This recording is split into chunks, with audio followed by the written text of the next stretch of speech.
মিথিলা পেয়ে গেল জামাই আর তাহসান পেয়ে গেল বউ, মাঝখান দিয়ে মেয়েটা হারালো বাবা মার ভালোবাসা। আসসালামু আলাইকুম এভরিওয়ান, আই হোপ সবাই ভালো আছেন। চলে এসেছি নতুন একটা ভিডিও নিয়ে। আমরাও আলহামদুলিল্লাহ ভালো আছি। তো আজকের ভিডিওটা আমি শুরু করছি সকাল থেকে।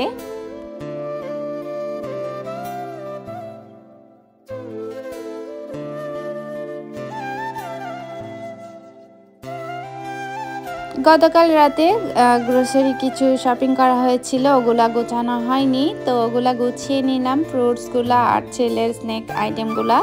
তো ওখানে হচ্ছে আমি একটু আলাদা করে তুলে রাখছি, কারণ সবগুলো একসাথে থাকলে দেখা যায় ছেলে সবগুলা খুলে ফেলে, খেলেও না খেলেও সবটা খুলতে চায়। তাই যেগুলা খাবার সেগুলো একটু আলাদা করে রাখছি, আর বাকিটুকু আমি আলাদা করে রেখে দিচ্ছি। কারণ সব বাচ্চারা এমনই, প্যাকেট খাবে আর না খাবে যেরকমই হোক খুলে ফেলবে। যে যেখান থেকে আমার ভিডিওটা দেখা শুরু করেছেন প্লিজ একটা লাইক দিয়ে ভিডিওটা কন্টিনিউ করার চেষ্টা করবেন, আর ভালো লাগলে চ্যানেলটি সাবস্ক্রাইব করে পাশে থাকতে পারেন। একটা পরিবারে যখন বাবা মার ভালোবাসা দিয়ে হচ্ছে একটা সন্তান বড় হয়ে ওঠে, বেড়ে ওঠে পরিবারে, তো সেই পরিবারে যখন বাবা মা আলাদা হয়ে যায়, জানি না ওই বাচ্চাটার উপর কীরকম একটা প্রভাব পড়ে, তো যার পরে সেই হয়তো বলতে পারে। তো রিসেন্টলি আমাদের দেশে হচ্ছে সবাই চিনে জনপ্রিয় মিথিলা আর তাহসানকে। আর মিথিলা তো কলকাতার একজন ডিরেক্টরকে বিয়ে করে ফেলেছে, তখন আমরা তাকে খুব ভালো মতো ধুয়ে দিয়েছি। কিন্তু রিসেন্টলি যে তাহসান বিয়ে করলো তাকে আমরা কিছুই বলছি না, আবার সবাই তাকে বাদবা দিচ্ছি বা ওর জন্য কংগ্রেচুলেশন জানাচ্ছি, কিন্তু সেই মেয়েটার কথা আমরা কেউ একবারও চিন্তা করলাম না।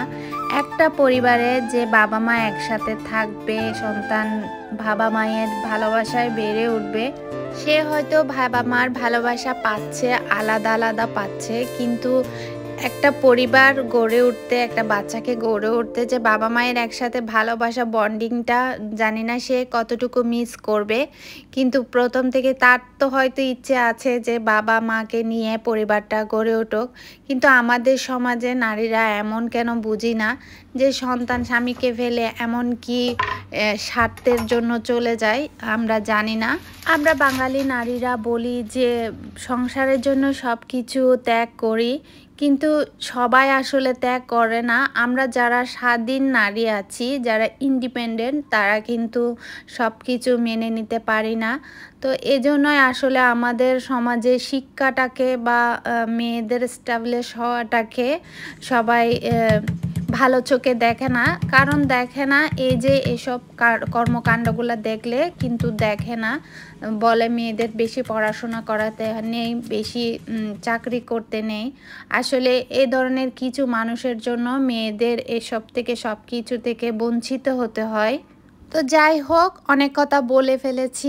আসলে আমাদের শিক্ষাটা হচ্ছে এমন শিক্ষা হওয়া উচিত, পারিবারিক শিক্ষাটাই হচ্ছে বড়, মানে শিক্ষাগত যোগ্যতা থাকলেও পারিবারিক ধর্মীয় শিক্ষাটা থাকলে আমাদের হচ্ছে এরকম উল্টাপাল্টা কাজ করা থেকে বিরত থাকা যাবে। হয়তো মিথিলা কেরিয়ারের জন্য সে সব কিছু ছেড়ে গিয়েছে, কিন্তু তার জন্য তার সহ আরও দুটো জীবন হচ্ছে এলোমেলো হয়ে গিয়েছে, তার মেয়ের হয়েছে, তার হাজব্যান্ডের হয়েছে।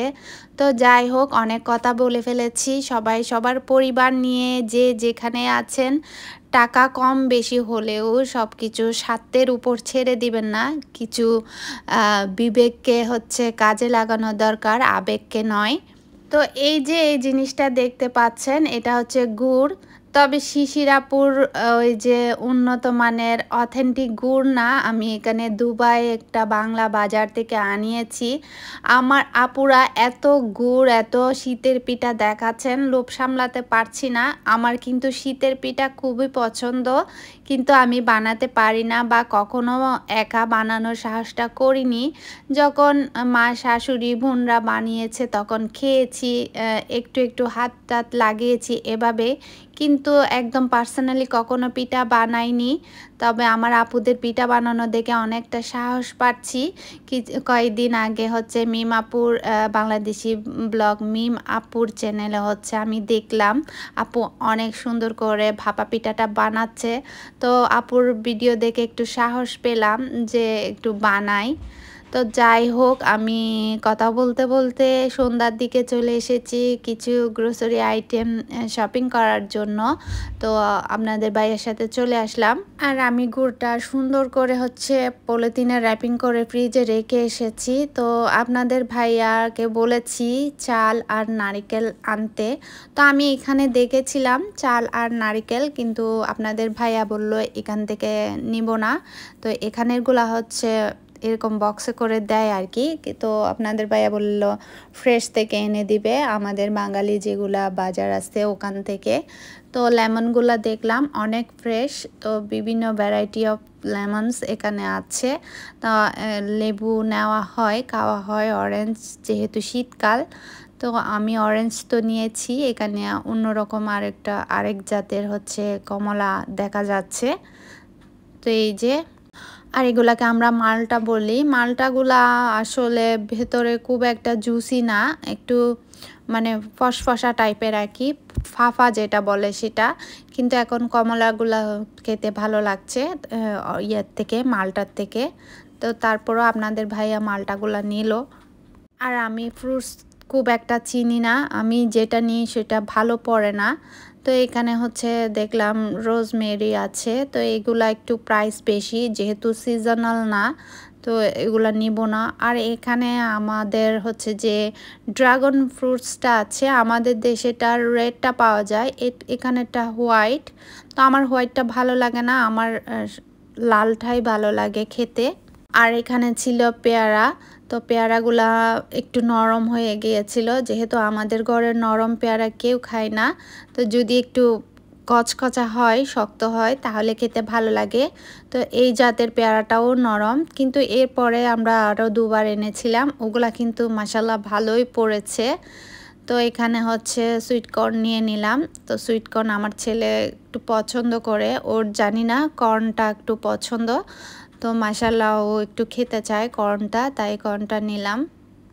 আর এটা একটু বাটার দিয়ে করে দিলে ভালো, কিন্তু বাটার বলেন চিজ বলেন এই ধরনের কিছু ফ্লেভারই এখন খেতে চায় না। তো আমি আর অ্যাড করি না আর কি। তো যখন ও বড় হবে, যখন ফ্লেভারটা ওর মুখে ভালো লাগবে, তখন হয়তো ও খাবে। কিন্তু এখন যেহেতু বাচ্চা, আমি জোর করে তো খাওয়াতে পারি না। আর যদি আমি খাবারে এগুলা অ্যাড করিও, সে ওই খাবারটা খাবে না, ও খেতে চায় না, তাই আমি আর জোর করি না। তো এখানে হচ্ছে মাছের বাজারও ছিল। আপনাদের ভাইয়া হচ্ছে কাঁকড়া নিচ্ছে, কাঁকড়া ফ্রেশ ছিল তাই কাঁকড়া নিচ্ছে। আর এখানে আসার পর থেকে আমার একবারও কাঁকড়া খাওয়া হয়নি। তো কে কে কাঁকড়া পছন্দ করেন একটু কমেন্ট বক্সে জানাবেন, আর কে কে পছন্দ করেন না সেটাও জানাতে পারেন। তো সবার টেস্ট আর রুচি তো এক না। ওই যে বলেছিলাম নারিকেলের কথা, তো এখানে নারিকেল কোরানো আছে। তো আপনাদের ভাইয়া বললো এগুলা বেশি ফ্রেশ হবে না, যখন পিঠা বানাবে তখন নাকি আমাকে এনে দিবে। কিন্তু দেখা যাক, আমি পিঠা কখন বানাই আপনাদের সাথে শেয়ার করি। তো এখান থেকে আর নারিকেল নিলাম না আমি। তো এই যে আমাদের শপিং করা মোটামুটি শেষ। এখানে হচ্ছে সদাই পাতি, যেখানে মশলার আইটেম, সব ধরনের মশলা পাওয়া যায়, ওই যে সব ধরনের সিডস সব কিছু পাওয়া যায়। এখানে যে মধুটা দেখতে পাচ্ছেন, এটা 99 দিরহাম, মানে বাংলাদেশের প্রায় 3000 টাকা। আর এখান থেকে আমরা কিছু অলিভস নিয়ে নিলাম। আর ব্ল্যাক অলিভটা আমার এখনও খাওয়া হয়নি, খাওয়া হয়েছে কোনো খাবারের উপর থাকে, কিন্তু আলাদাভাবে টেস্ট করা হয়নি, তাই ওখান থেকে একটু করে নিলাম। আর গ্রিন অলিভটাও নিলাম। আর এখানে হচ্ছে এই যে এটা হচ্ছে পনির, যেটা চিজ বলে আর কি। তো চিজ বলটা দেখতেছিলাম। তো এই চিজটা এখনও খাওয়া হয়নি আমাদের। আর যেহেতু আমার হাজব্যান্ড আর খায় না, বাচ্চা খায় না, তাই আমি কিনি না আর কি। কিনলে তো নষ্ট হয় জিনিস। যদি পরিবারের সবাই খায় তখন কিছু একটা কিনলে, সেটা বানালে যদি সবাই খায় তখন সেটা স্যাটিসফাই হওয়া যায়। কিন্তু আমি একার জন্য কি বানাবো। তো আমার ছেলে তো খাবার দাবারের প্রতি নাই, ইন্টারেস্ট নাই, কিন্তু ও খেলনার এদিক দিয়ে আসলেই হবে। তো ওর জন্য ওর বাবা একটা স্কুটি কিনে দিবে। ওর স্কুটি একটা আছে, কিন্তু ওটা খুব একটা ভালো মানের না, আর এটা হচ্ছে একটু ভালো, তাই ও আজকে একটা স্কুটি নিয়ে দিবে। তো কয়েকদিন ধরে বলছে ও স্কুটি চালায়, আমাদের রুমের সামনে যে গলিটা আছে ওখানে চালাতে পারে, তারপর নিচে নিচে নামলে একটু চালায় আর কি। তো খুব একটা তো বেশি জায়গা নেই চালানোর জন্য। আর ঘরের মধ্যে তো এটা আপনারা দেখেন, আমি অনেক সময় দেখাই, ঘরে এটা থাকে রুমের মধ্যে। আমার এই ইউটিউব জার্নিতে যাদের সাথে আমার পথ চলা শুরু করেছি, আমার অনেক বন্ধুরা হচ্ছে ইউটিউবিং করা ছেড়ে দিয়েছে, ভিডিও দেওয়া বন্ধ করে দিয়েছে। তো অনেকে অসুস্থতার জন্য বন্ধ করে দিয়েছে, আবার অনেকে হচ্ছে পারিবারিক সমস্যার জন্য বন্ধ করে দিয়েছে, আবার অনেকে ইচ্ছে করছে না, ইচ্ছের জন্য বন্ধ করে দিয়েছে, আবার অনেকে সাকসেস হতে পারেনি বলে বন্ধ করে দিয়েছে, আবার অনেকে ছেড়ে দিবে বলছে। তো যাই হোক, সব কিছু মিলিয়ে এই ইউটিউব জগতে আছি। সবার জন্য শুভকামনা রইল, সবাই সবার গন্তব্যে যাতে পৌঁছাতে পারে। আমার এই পর্যন্ত ভালোবাসার আপুরা যারা আছেন তাদেরকে তো অসংখ্য অসংখ্য ধন্যবাদ। তো পুরনো আপু আর নতুন আপু যারা যুক্ত হচ্ছেন, আবার নতুন ভিউয়ার্স যারা সাধারণ দর্শক আমাকে দেখেন, তারা চাইলে একটা লাইক দিয়ে আমার ভিডিওটি দেখতে পারেন, আর চ্যানেলটি সাবস্ক্রাইব করে পাশে থাকতে পারেন। তো আপনারা যারা প্রতিনিয়ত আমার ভিডিও দেখেন, সবাইকে অসংখ্য অসংখ্য ধন্যবাদ। সবার জন্য অনেক দোয়া থাকলো, ভালোবাসা থাকলো। তো আশা করছি সবাই ভালো থাকবেন। তো আজকের মতো এখানেই চলে যাচ্ছি, নতুন আরেকটা ভিডিও নিয়ে দেখা হবে। আল্লাহ হাফেজ। সবাই আমাদের জন্য দোয়া করবেন, আমার ছেলের জন্য দোয়া করবেন।